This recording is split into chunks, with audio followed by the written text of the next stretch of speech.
This is the new Wolf King GTR.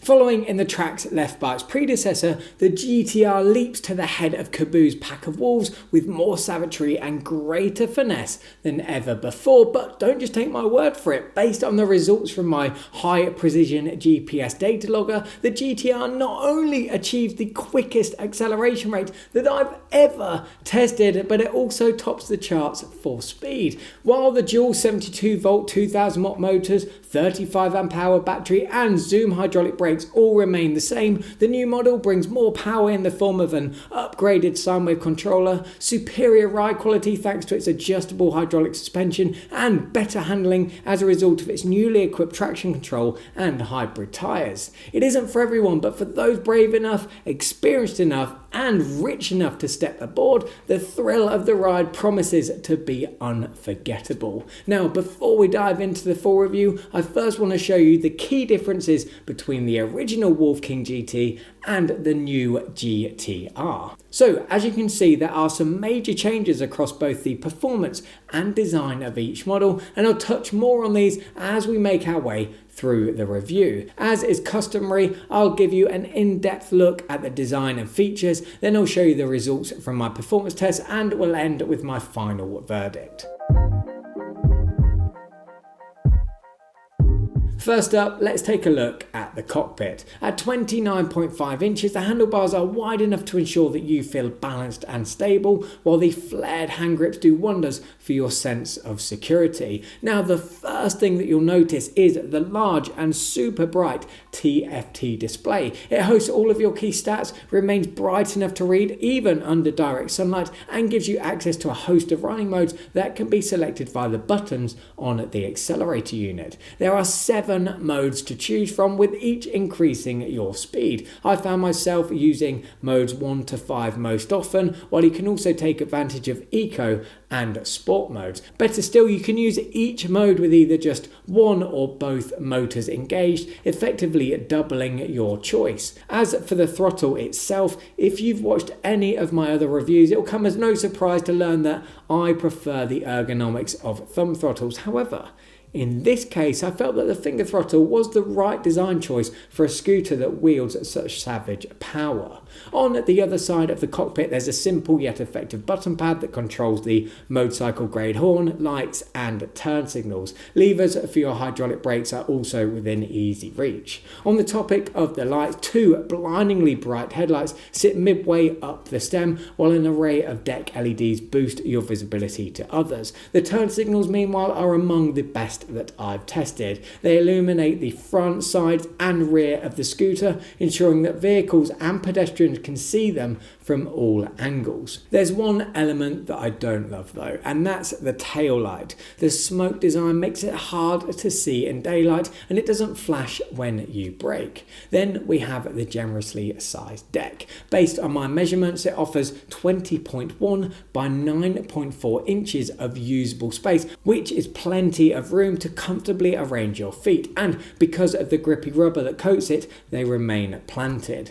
The extended 11.2 inch kick plate adds a further 7.1 inches of usable space, while its 33-degree angle from the deck sets the foundation for you to lean into the ride when ripping the throttle. And let's not forget, the deck also supports riders of up to 330 pounds, making it a great option for those heavier on the scale. It's also worth noting that by my measurements, the deck to handlebar height is 1.8 inches shorter than the original GT at 39.6 inches. I found it a little too short for my 6'1" frame. Another noteworthy assessment is the 9.6 inches of ground clearance. Not only does this represent a 1.2 inch increase over the original Wolf King GT, equating to an extra 14% of space, but it's the biggest gap that I've ever seen on a scooter. This makes it well suited to ride over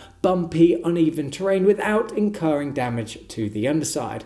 To put it into perspective, I rode it over a large tree stump and still had plenty of space. Yet another deviation from the original Wolf King GT is the new removable battery. This makes charging it so much easier, though there are flaws in its design. The connector is a little difficult to attach and detach due to a lack of space. Here the scooter would have benefited from copying the Splash Mikata's design. On a more positive note, a combination lock keeps the battery secure when left unattended. Plus there's a voltmeter on the back of the battery so that you can keep tabs on its charge level. The newly equipped tyres are a great addition too. While the original GT sported 11 by 3.5 inch self-healing tubeless tyres with a choice of either street or off-road tread, the new ones on the GTR measure 12 by 4 inches and come with a hybrid pattern. I tested them across a variety of terrain and was impressed with their traction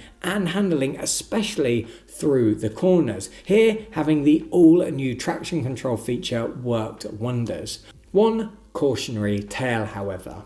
One of the tyres deflated in shipping and it was extremely hard to get it pumped up again. I tried a normal bicycle pump and an electronic pump before finally resorting to a proper car pump at the local gas station. I had to blast it full of air to get the bead to seal so that it could inflate. Hopefully you won't incur the same misfortune, but if you do, you now know the solution. Next, let's take a look at the GTR's build quality. While it isn't as refined as some of its ultra-performance rivals like the NAMI Burn-e 2 Max, it does promise a stable, reliable ride, which is all you can ask for when hitting top speeds. Small details like these spring-loaded charging port covers, extra thick 3mm rotors, removable rims for tyre repairs and motorcycle-grade kickstand certainly show Kaaboe's efforts to improve the build quality of the GT's successor. However, there's room for improvement. Firstly, I'd like to see Kaaboe bring more innovation to the table where the folding mechanism is concerned. Despite having released multiple scooters over the last 5 years, they've all relied on the same mechanism and it remains the most difficult to use out of all of the electric scooters that I've tested. And let's not beat around the bush. Weighing 137 pounds, the GTR is about as portable as an anchor. Trying to lift it is extremely hard and let's just say you'll need a large car trunk to have any hope of transporting it. The addition of the handlebar hook doesn't make it any easier to lift either, but portability isn't exactly the GTR's forte. It's also worth noting that it's surprisingly easy to bend the safety pin, which can make folding and unfolding the scooter a major challenge. Here you need to remember to take the safety pin out before you attempt to fold or unfold it. This isn't the first time that I've experienced issues with the safety pin. With my original GT, the pin had a faulty spring, meaning it tended to pop up and down while riding. Luckily, I had another from a different Wolf model, so I swapped it. Ultimately, if you can avoid folding it, I would. It must be said though that the folding mechanism, once secured, keeps the dual stem completely wobble free. Second on the build quality agenda is that after 50 miles of testing, I noticed that the suspension began to squeak. I'm confident that a spray of WD-40 would do the trick, but if Kaaboe could add more lubrication or grease to the areas of the suspension that are the most prone to squeaking, this would be a nice touch. Thirdly, the buttons on the new accelerator unit weren't the most responsive. To be precise, the power button didn't click, meaning I had to push down on it very hard with my nail to turn the scooter on and off. Let's not pass over the things that all Wolf scooters, including the GTR, benefit from though. Here, the well-balanced distribution of weight across the frame is among the best in the business. Combined with the heavy, secure and stable dual stem, there's a level of reassurance that can't be matched by scooters with single stems. This quality is strengthened further by the forged aluminium fork tips that keep the front wheel, hub motor and fork attached. This has huge benefits, particularly where durability is concerned. Forged components are mechanically stronger than those that have been cast because they aren't vulnerable to shrinkage or cavities. In some tests, forged parts have been shown to have a 26% higher tensile strength and a 37% higher fatigue strength, meaning they're both more robust and longer lasting than their casted counterparts. Add to this the excellent cable management, IPX5 water resistance rating, newly designed tyres, adjustable suspension, more powerful 2-in-1 sine wave controller, traction control and enhanced turn signals, and the GTR has come on leaps and bounds from its predecessor. So that sums up the design and features section. Next, let's take a look at the results from my performance tests. Now, before we dive into the results from my speed, acceleration, hill climbing, range, braking, shock absorption and ride quality tests, let me first lay the foundations. I'm 6'1", weigh 197 pounds and used high precision GPS data loggers to record the test data. So with those test conditions covered, let's jump in. Since the GTR is all about power, you won't be surprised to learn that its 72 volt 2000 watt motors and monumental peak power output of 13,440 watts unleash a cheetah-like top speed of 65 miles per hour. You'll have to forgive me for not collecting real world speed data to verify Kaabo's claims. I did, however, reach 52.7 miles per hour according to my high precision GPS data logger, though the display did say 57.8 miles per hour. I didn't want to push it any further as I still have plenty more scooters to review. Impressively though, the scooter felt stable throughout and, as to be expected, is quite simply the best hill climber there is. Now, for those of you wondering, other reviewers have reported real-world top speed tests of 65.8 miles per hour, making it the fastest production scooter ever made. To take advantage of the GTR's top speed, you'll need to go into the P settings and enable the S Sport mode. Then hold the top right button on the accelerator unit until you enter dual motor mode, and finally click up through the gears until you see S on the display.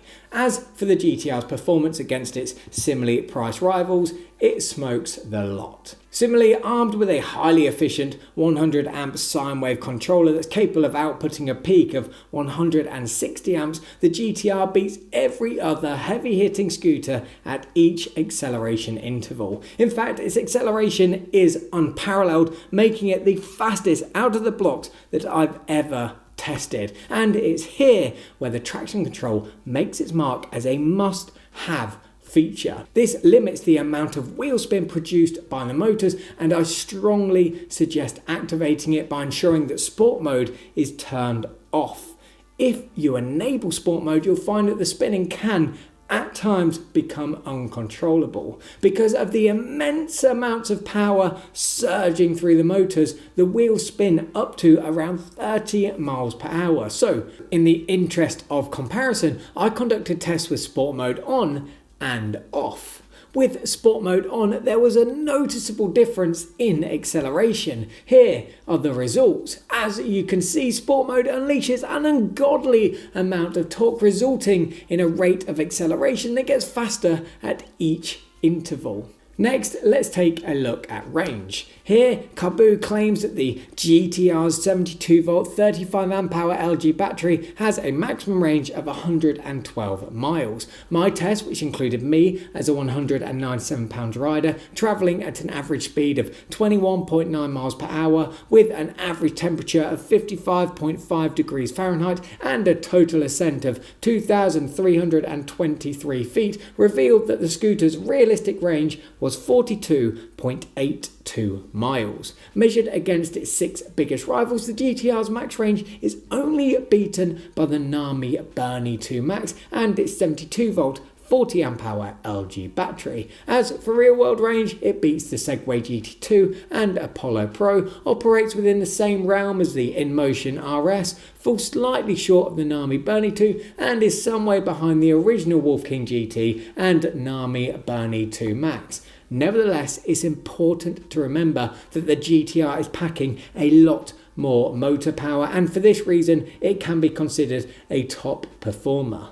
It also performs highly in the braking department. From a speed of 15 miles per hour, the Zoom hydraulic calipers and 160mm rotors brought me to a responsive stop in 3 meters. This is ample stopping power for counteracting the momentum whipped up by the scooter's weight. It's also worth noting that at 3mm, the rotors are 50% thicker than those found on other scooters. This makes them less susceptible to warping, bending, and overheating. Then there's the adjustable hydraulic front fork and rear shock suspension. Now, I'll level with you. When I used the 2 dials to adjust the forks to their maximum and minimum compression, I couldn't detect a discernible difference in the ride. Meanwhile, I found that if you have the rear spring set at a fast rebound rate, the power from the rear motor can pull the tyre and swing arm forward. It's best to adjust the rebound of the rear shock to its slowest setting for the most stable acceleration. On the other hand, it's better to use a quicker setting when off-roading. These details aside, the new suspension is far more advanced than the old system, which used a standard non-adjustable front fork and dual rear springs. To be honest, this setup was starting to look and feel somewhat archaic when compared to those featured on the likes of the NAMI Burn-e 2 Max. With the hybrid tyres also working their magic, the GTR scores an impressive 8.5 out of 10 on my shock absorption scale. And that brings us to the final performance report, which is ride quality. Here, the GTR is head and shoulders above the GT. I'd go as far as saying that it's one of the best ultra performance scooters. I often find that a good indicator of whether a scooter is enjoyable to ride is how I feel after completing the range test, since these can stretch from 1 to 3 hours and require continuous riding. At times, they can elicit pain points like aching body parts from a scooter's ill-designed geometry and dimensions. So, what's the verdict? Well, while I experienced the occasional hand cramp as a result of the trigger throttle and found the deck to handlebar height to be a little short, I still thoroughly enjoyed completing the range test, which saw me riding it for just under 2 hours. Key to its success were the extensively wide handlebars, 9-degree rake angle and sprawling grippy deck that combined to keep the ride balanced and controllable. The confident, inspiring dual stem played an important role too. By its very design, it's hard to steer, meaning you have to lean into turns like you would on a motorcycle. This is a good thing when riding at speed. Factor in the adjustable suspension, versatile tyres and sine wave controllers, and you have all the ingredients for a spectacularly smooth ride regardless of the terrain. Ultimately then, with the GTR, Kaaboe has delivered a model that has no peers when it comes to the joy of riding fast. Look, there's no shying away from the GTR's mammoth price tag, but does it represent good value for money? I'd argue yes, so long as you're prepared for everything that it brings to the table. Make no bones about it, this is the fastest electric scooter that I've ever tested. And yes, it comes with a host of other top of the range features, but to grasp the full value of this monster, you need to be able to handle the full extent of its power. Pros include, it's the fastest scooter on the market, its acceleration is the quickest that I've ever tested, it has a monumental peak power output of 13,440 watts, a powerful 2-in-1 100 amp sine wave controller that peaks at 160 amps, traction control, a well balanced frame, reliable dual stem and ultra wide handlebars that make it extremely stable when ripping top speeds, Zoom hydraulic brake calipers and thick rotors that ensure responsive stopping power. The shock absorption of the GTR is far better than the original GT thanks to the new adjustable hydraulic shocks. It has versatile self-healing tyres. a long real-world tested range, a removable battery that makes charging easier. It's the best hill climber that I've tested. It has a huge deck and extended kick plate that allow for plenty of room. It has the most ground clearance of any scooter. It's ideal for heavier riders. The TFT display is bright and easy to read. The dual headlights and deck embedded LEDs are super bright. The turn signals are visible from all angles, and it has an IPX5 water resistance rating. Cons include it's extremely heavy, the folding mechanism is clunky and the most difficult to use out of all the electric scooters that I've tested. While the removable battery is a useful feature, the connector is a little difficult to attach and detach due to a lack of space, and the smoke tail light is hard to see in daylight, and it doesn't flash when you brake. Instead, it just glows brighter. Now, if you're on the fence about picking up a GTR, you may want to consider the following alternatives. If you can't quite stretch to the GTR's price tag, you may want to consider the original and cheaper GT model. Not only does it have a 12-mile longer real-world range, but it's also £22 lighter, better suited to taller riders, and has a more ergonomic thumb throttle. However, it has 5,040 watts less peak power, which results in a 3 miles per hour slower top speed and a 10% slower acceleration rate to 40 miles per hour. It also doesn't have traction control or a removable battery, and the suspension system is inferior. Plus, it's slightly lower to the ground, meaning 1.2 inches less ground clearance, and its tyres aren't as versatile. Next, we have the NAMI Burn-e 2 Max. It has a significantly better suspension setup, where it scored a perfect 10 out of 10 on my shock absorption scale, boasts 21 more miles where real-world performance is concerned, and has a 40% shorter stopping distance. It's also 34 pounds lighter, far easier to fold and carry, and can comfortably accommodate tall riders. There's also its more protective IP55 water resistance rating and ergonomic thumb throttle, but it's not as powerful as the GTR, with 1000 watts less nominal power and 5040 watts less peak power. This results in a 5 miles per hour slower top speed and a 10% slower acceleration to 40 miles per hour. To add to this, it doesn't have traction control or a removable battery. Plus, there's 3.7 inches less ground clearance, and the tyres aren't as versatile. Now, to find out more about the Wolf King GTR or the alternatives, click on the links in the description, where you'll also find exclusive discount codes. If you've made it this far, thanks for watching.